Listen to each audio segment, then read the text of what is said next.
Hi everyone. Let's talk about lighting and energy codes. The International Energy Conservation Code that we have been studying this semester sets some maximum allowable lighting requirements. And they vary based on whether the building is a commercial or a residential building. If it's a commercial building, there is a lighting power density requirement, and we'll go into more detail about that, all right, which can be calculated either by the building area or the space by space method. For residential buildings, you need to provide at least 90% of the either the lamps or the light fixtures, you could count them two separate ways, must be high efficacy. Right. Your book, by the way, is going by the 2015 um, International Energy Conservation Code, IECC. All right. The 2018 has bumped up the requirement to 90%, which is why there's a discrepancy here.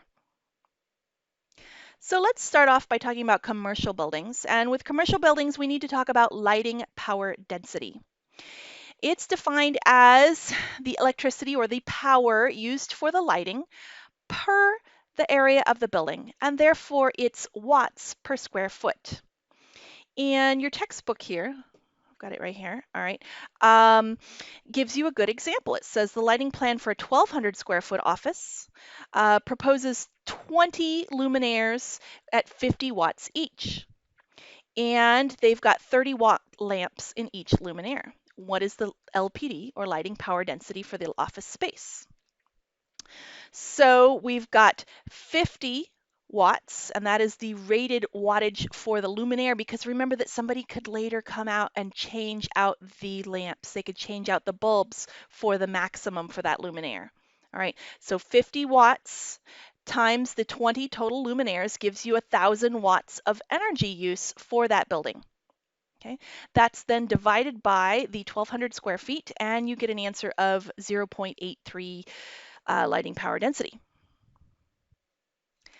Now, in order to see whether this space meets the code requirements, we need to compare the lighting power density that we just calculated to its code requirements. So the first step here, take a look at this kind of flow chart, is to find the allowed lighting power based on the use of the space. All right, so we know that this is an office space. And then we have to choose a method. Are we going to use a complete building method? Are we going to use an area category method, or are we going to use the tailored method? I'm about to go into more detail about the complete building and the area category method. Okay. Finally, once you calculate your method and find your LPD value, your allowed LPD, this will give you how much that you're allowed. And then you simply compare to the amount that you calculated in the first place. So let's go back to our example. Our example says, does this space comply with the space by space method? And yes, all right. The allowable LPD is 1.0 LPD for an open office. Our 0.83 is less than the 1.0. So this office space complies. Let's talk briefly about the building area method versus the space by space method of calculating the allowable LPD for your commercial building. Remember, we're solely talking about commercial buildings here. All right. The code required maximum lighting power density for the entire square footage of the building is based on the building type in this particular method, the building area method. So the energy used by all the fixtures in the building are all totaled up, and you divide by the overall area of the building. Okay. It's fairly easy to understand. It's easy to calculate. All right. And the LPD for each building type in the code is roughly equivalent to if you were to calculate the exact same building using the space by space method and all of the spaces were the same type. All right. So it was equivalent as long as you have all your spaces be roughly the same type. But what if you've got two different uses in the same building or more? All right. Therefore, you would use the space by space method.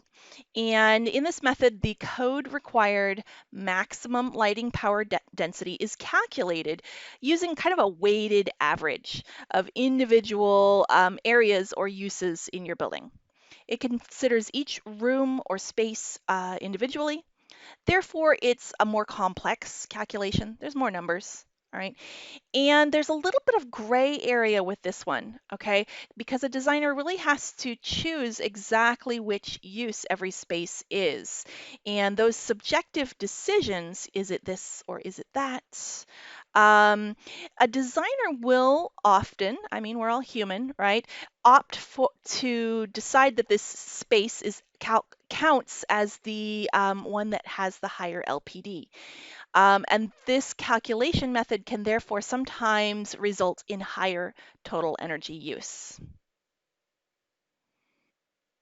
All right, so we talked about commercial buildings, which use the lighting power density, and how you can calculate that using the building area method or the space by space method. Now let's move on to residential requirements. And remembering, we said that at least 90% of either the lamps or the fixtures, depending on which you choose to count your particular design, must be high efficacy. What does high efficacy lighting mean? Well, because we're talking about code, there is a very specific numeric description. All right, not just high efficacy in general, but it must meet a particular number. And that number is either 40, 50, or 60 lumens per watt, depending on the wattage of the lamp. All right, so somewhere between 40 and 60, and you've got to be higher than that to meet this high efficacy lighting requirements. And by the way, some states have adopted a higher requirement than this 90% of all total lamps or fixtures. For example, California has a 100% requirement. Pennsylvania, I believe, sticks with the International Energy Conservation Code of 90% at the moment. So what does that high efficacy number mean compared to all of our different types of light sources? Well, let's take a look. Remember these graphs from an earlier slide. Right? And on the left, we have the table from your textbook of efficacy of the different types of light sources. And so I have on here drawn these little dashed lines, okay, to show somewhere between the 40 to 60, depending on the wattage of your lamp. All right. And so you can see that anything above this dashed line right here, anything going this way, all right, is a high efficacy lamp. Notice where incandescent lands. They are not. All right, incandescent are not allowable for high efficacy lamps. Okay, fluorescent definitely lands on the high efficacy side, as do most LEDs. I would say at this point all LEDs, as opposed to a couple of old technologies. All right. Taking a look at this other graph over here, you can see I've done the same thing with the dashed line right here and here. All right, and everything above that line is eligible for a high efficacy light. And you can see that our incandescents do not qualify. Okay, your halogens typically do qualify depending on the specific bulb. All right. Your LEDs definitely qualify. They are well above the threshold. And you can see the fluorescents. They're this kind of green line right here. They also do qualify as high efficacy lighting.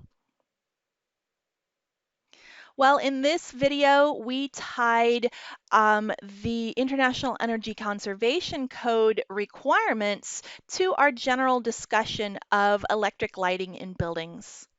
Thanks, everyone.